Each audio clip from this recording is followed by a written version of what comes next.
When you watch this, he obviously starts off here thinking that he's got a real chance in beating everything. That maybe that he's managed, because he's so cold as a person now, because he's so shut off to have done what he's done, that he's going to beat the polygraph test, because having no feelings means he'll be able to beat the test. But of course it didn't work like that. It's just quite incredible, because there's just so many lies, but there's truth in there. And some of the words he uses, it's just absolutely incredible considering what he did. I actually believe that Shanann had said she wanted to be on her own. She wanted to end it. The police say that through all the texts, everything that they can see, she wanted to end it, and she'd started to look into it. They didn't see him doing it, they saw her doing it. And all the messages that he was having an affair, and it was an affair, and that he was married, and that he was having problems.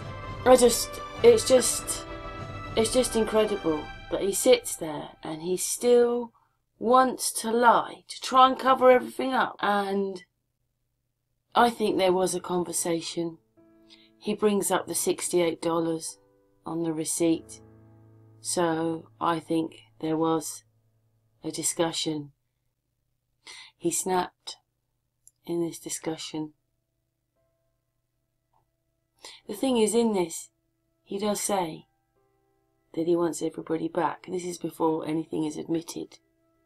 But I'm sure bet he does wish that he could have everybody back. I still believe that he's a fantasist. He was a fantasist. He wanted two lives. He wanted a girlfriend or somebody he could run to and get all those bits.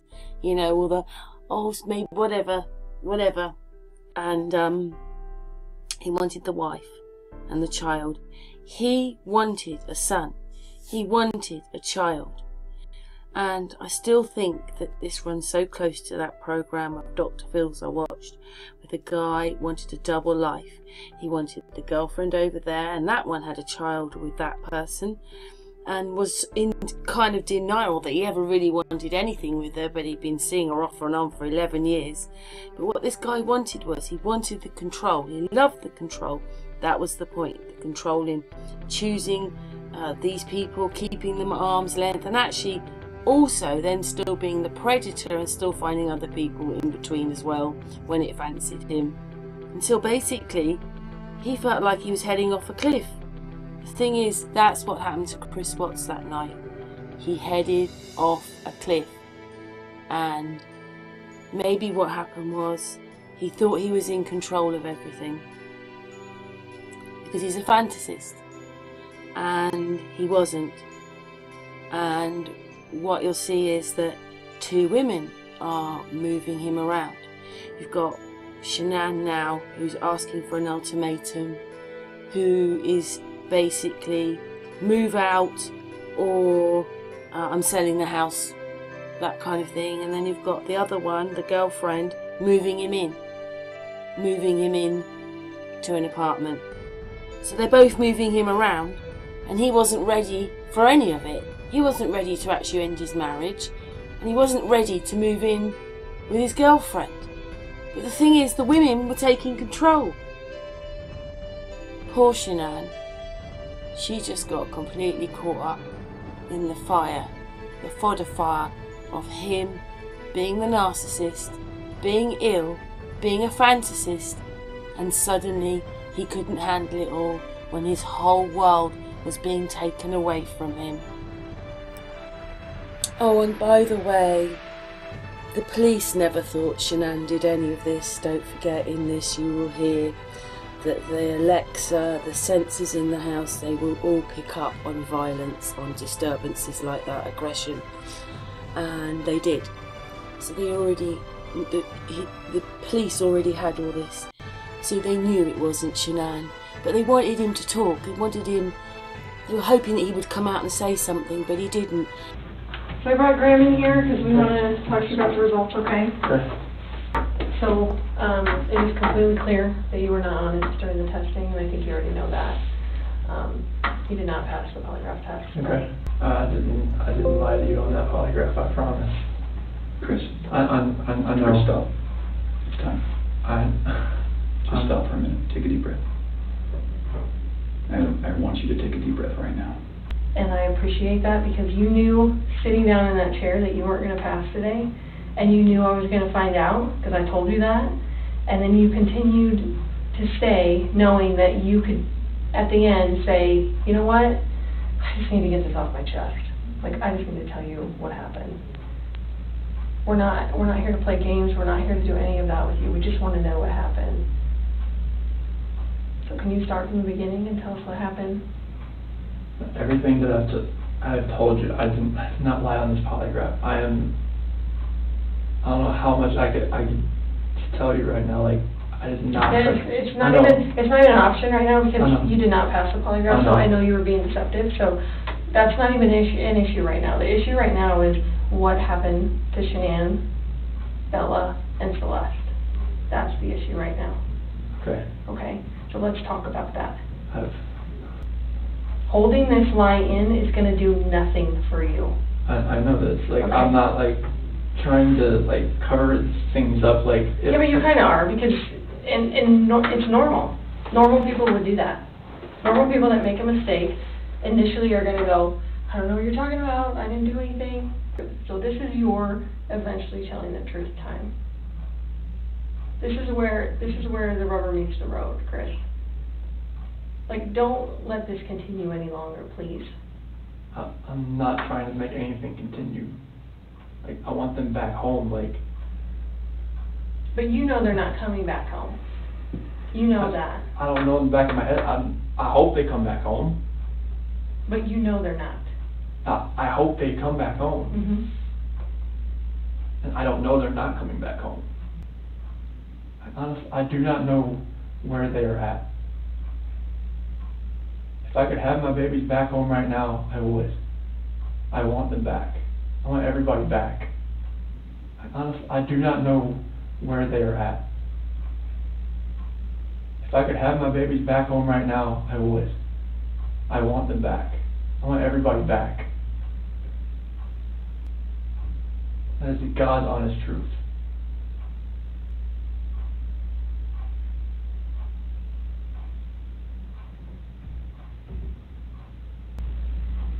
We need to talk about that, okay? I cheated on her. I know. And this is very good. Keep I'm not proud of it. Like, I didn't think anything like that could happen. I didn't think I'd ever do it, but I did. I know. Keep going. And she accused me of it. I denied it. I cheated on her, and I feel horrible for it. Like, she was pregnant, and it was... I don't want to... That 5 weeks I was alone, I was with her most of the time. Okay. You're doing a good job. This is the Chris that I knew would come out today. This is the Chris who tells the truth, because you're a truth teller. When I tell you I fell out of love, it's because I fell in love with her. Absolutely. Okay? I mean, that's God's honest truth. Okay. Who is her? So I don't want to get her involved in this. I don't want to ruin her life. Like, if something like this, I don't want her involved in this. Okay. So can we talk about that a little bit? Yes. I knew that you would say you didn't want to get her involved. But Because you'd like to take care of people. She's a wonderful person. Like, I mean, she knew I was married, yes. And I told her we were going through issues, yes. Yes. I mean, she knew I was married, yes. And I told her we were going through issues, yes. Yes.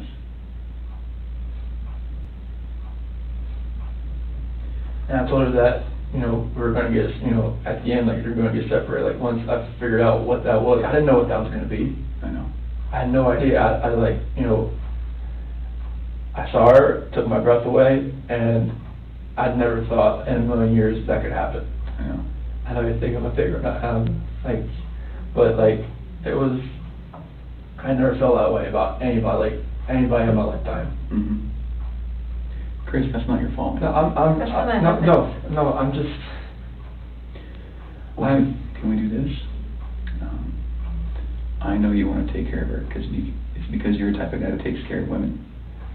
It is. You took care of your wife, you took care of your daughters, you were very good at taking care of her, and you want to take care of her. So can we make a deal? I don't think this girl did anything to hurt anybody, but I can't walk out of here wondering. So can we leave her out of it? Okay. And get back to your wife and your daughters. okay. Where are they? That I do not know. I was not lying about those things. So, Can I tell you what I think? yes. Okay. So, going into that interview today with Tammy, where we strapped you in, we knew all about Nikki. Okay? All about her. And you're doing a very good job right now, because you didn't have to tell us about her, but you did. I couldn't hold that in anymore. I know. We could see it in your chest I and can't. in your eyes. Okay? Here's the challenge that we have. We knew about Nikki, and so we didn't need to ask you about her in the polygraph. We just didn't need to, because we knew. Okay? And so that's why we didn't ask you, because we already knew the answer. Okay? We're very, very worried about your daughters and your wife. I am too. Okay? So can I tell you, maybe based on the people that I've talked to, and Tammy's talked to, based on all the investigations we've done, based on your cell phone, both your cell phones, your wife's cell phone, Nikki's cell phone, okay? Based on talking with family members and friends, and based on talking with everyone, here's what we know, okay? And I'm not gonna lie to you right now, here's what we know, okay? Chris is a good man. Everyone said it, okay? I'm not just telling you that because I, want to blow smoke here. You're a good man, okay? Nobody can fake answers about packing a backpack, nobody. You either pack a backpack for your kids or you don't, okay? This should have been the happiest time of your marriage, okay? You and Shanann, this should have been the happiest time. She's making a little money, she's making good money. You're making great money, you both have a job, you have beautiful kids, you have a beautiful house, you're in Colorado, clean air, good people, okay? And on top of that, you look pretty good now. You're pretty fit, okay? This should have been a time in your marriage where you guys were happy and thriving and productive. That's because you're a good person, and I think that she started on the path to leave the marriage, okay? It's ironic that we're talking about you and Nikki. I think that she was the one who started on that path first. Can we go back to that night? Yeah. You know that we have texts, and we know that there's an Alexa in your house, Mm-hmm. and you know that those are trained to record distress. Okay. You know that we know the content of Nikki's text messages and your text messages and Shanann's text messages. Okay? I didn't know you knew who Nikki was until tonight, right now, so. Okay. Tell us about that night again, and please tell the truth this time. I told you the truth. I promise I've told you the truth. Like, I woke up at 4 o'clock. I woke up at 4 o'clock. Got dressed, got ready. 4:15, me and Shanann talked. About the house, about separation. Did you guys talk about Nikki? She accused me of like, alright, well, is there somebody else? Sure. I didn't say it. You denied it? Yeah. Okay. Because she brought up well, was there a $68 charge on dinner the other night? Okay. Was there 2 of you? And that was with 2 of you, wasn't it? Yes. Okay. That's Nikki. Okay, so it sounds like at that time there was maybe you weren't quite ready to just say, I- this is I- everything. I couldn't say it. Okay. We were already crying hard enough. I couldn't say that. Okay. What did you say? I just told her this separation has to go. I want separation. Okay. Was it her idea to sell the house or yours? She initiated the realtor the week before in an email. Why? Because we were talking about the marital issues. She's like, well, you can't afford to live on her own. Well, she can't afford to live on her own, and I can't afford to live on my own. So she's like, we need to just contact Van and Okay. see. And who'd you contact? Well, she contacted Ann, our realtor. Ann? Yeah. Okay. Would Ann say the same thing, that your wife initiated the contact? Okay. She would. And then on Monday, I texted her to see if she could, what she could do. Okay. And that's in there too. You probably already knew that. Tell me about the pregnancy. Was that your idea or hers? She said it was about, she was about 80-20.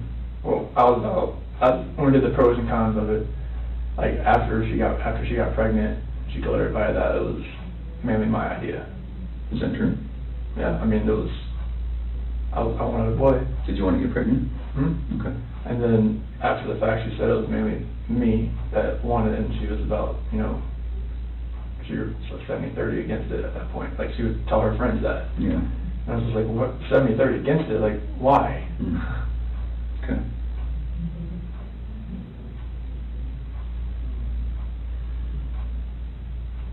Can you understand that some of this just doesn't make sense to us? Okay. How is it possible that a woman and 2 kids are just completely gone off the face of the earth? I promise you, I have nothing on my hands I did nothing to those kids or her to make them vanish. So tell me what happened then. I believe you that you did nothing on your hands. What happened? When I left, I mean, it's on video that I left and I was in my truck. I didn't load anything into my truck besides my tools, my container, my book bag, my water jug, my lunchbox. Okay. But then what happened? I drove out of the driveway. No, before you drove out of the driveway. What happened with your wife and your kids? I didn't do anything like that. They were still in the house. Where are they? Where did they go? I don't know, sir. I really don't know. Your wife's not the type of person to vanish. I know she's not. She had 10 things on her schedule that meant she was going to be there the next day, that day, the Yeah. day after that, with friends, with a doctor. Okay? She didn't leave because she wanted to. Okay. So what happened? I didn't do anything to her or the kids. Was it an accident? I didn't do anything. Was it an accident? There was no accident. I don't know if there was an accident in the house. I wasn't there for it. It's a big deal if it's an accident, because we can work with that, Chris. No. And I think that's maybe what happened. I did not cause an accident. I didn't do anything to my wife and kids. Was it a misunderstanding? There's no misunderstanding. Like, we had that talk. There was a misunderstanding where I didn't tell her about the affair. Okay. I didn't. That Right. that was the misunderstanding. Like, Sure. Miscommunication, Yeah, misunderstanding. yeah. Good. but I probably should have told her right then, honestly. I mean, everything was out on the table anyways. Right. I should have just told her right then. But I didn't, because I just couldn't bring myself to do it. What was your plan? What were you going to do? I mean, how was the separation going to work? Like, once we got separated, I would get my own place, and then 50-50 split with the kids, I was hoping. Mm-hmm. And what about Nikki? Take it slow and just see if anything develops, like when I'm, at my own place. Okay. I just find it hard to hear you talk about just having this emotional, conversation with Shanann, and you're bawling and crying together, and you have not shed one tear in 2 days that you've been here. Not once. Not one. And help me understand that, because I don't get it. These are your baby girls, and you have not shed one tear over them not being around. Chris, I lose my 4-year-old in the store for 10 seconds, and I start to go panic. I have not seen any of that from you at all. Help me understand that. I love those girls. I would never do anything just because I haven't shed a tear. Like, you Yeah, no, that's weird. Is that weird? Don't look into that like I don't love my kids. Well, tell I love me, my wife. explain to me. You're crying with your wife that you're leaving her, Yeah. but You don't cry that your 2 little baby girls I'm are hoping they're missing? still around somewhere. I'm hoping they're still somewhere. Yeah, but you alive. don't have them right now. You're I not know. reading stories to them at night. I know. You're not giving them midnight snacks. You're not giving them their medicine. You're not waking up with them in the morning. I know this. So that should cause you pain. It does cause me pain. But I don't see that. I don't see that. I want to see the Chris that cares. I want to see the Chris that, feels bad about what he did and wants to, get this off his chest and be done with this. And let us find your little girls so that they're not out there in the middle of a field or whatever somewhere. Don't do that. I love those girls to death. Then show us that. Show us that. Show us this Chris, not this Chris. I'm not showing you that Chris. I'm showing you the Chris that cares about his girls and his wife. Just because I haven't shed a tear, it shouldn't make you feel like that the love isn't there for them. It's weird. It doesn't make sense to me. I understand that. You have to... I totally see where you're coming from. Trust me, there's nothing... just because I... Chris, people can be pushed to the point where they do something that they regret. It happens every single day. I know.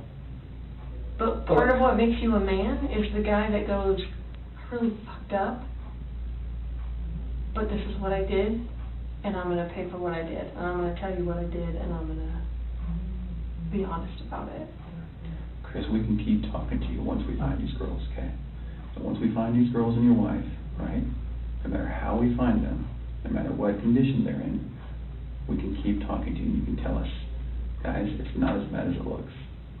And you can say, let me tell you what happened. I was never comfortable with you, Graham, or with you, Tam. I wasn't comfortable yet, but now that everything's known, now that these girls are found and Shanann's found, however they're found, it's okay. We can keep talking to you. Okay? Chris, did Shanann do something to them? No, I don't know. I'm serious. I have no clue. No, you would have known, because they didn't leave the house. Did Shanann do something to them, and then did you feel like you had to do something to Shanann? No, they were at the house when I left. They were there. They weren't there. They didn't leave. They vanished. They were The there. only way they could have left is in your truck. There's no way, because, I didn't just throw them in my truck. You know your truck has GPS, Yes. right? Yes. Because you told your boss, Yeah. hey, I'm going through separation, or maybe staying Yeah. at a friend's house, whatever. You know that thing pings every 10 seconds? Yep. So we will know You can't turn it exactly off. I know. And where you went. And your company's giving that to us. I know. Okay. Are we not asking the right questions, Chris? You're asking all the questions. What are we not asking you right? What are we doing wrong? You're not doing anything wrong.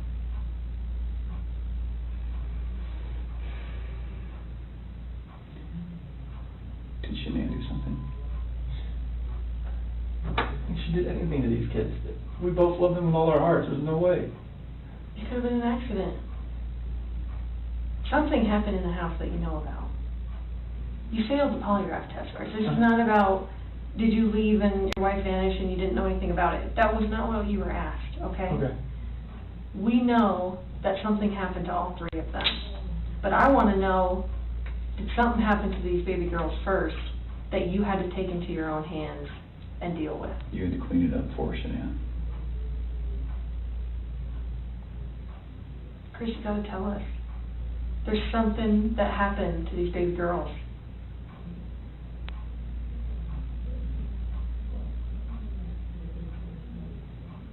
Look at them. I know. Before you came in, I was just watching videos. We have no doubt you love these girls with all of your heart. But we make mistakes. And that's okay. It's what we do with those mistakes that make us who we are. Chris, it seems like you're thinking about it right now. What are you thinking about? She couldn't have. Chris, this is a weight that's going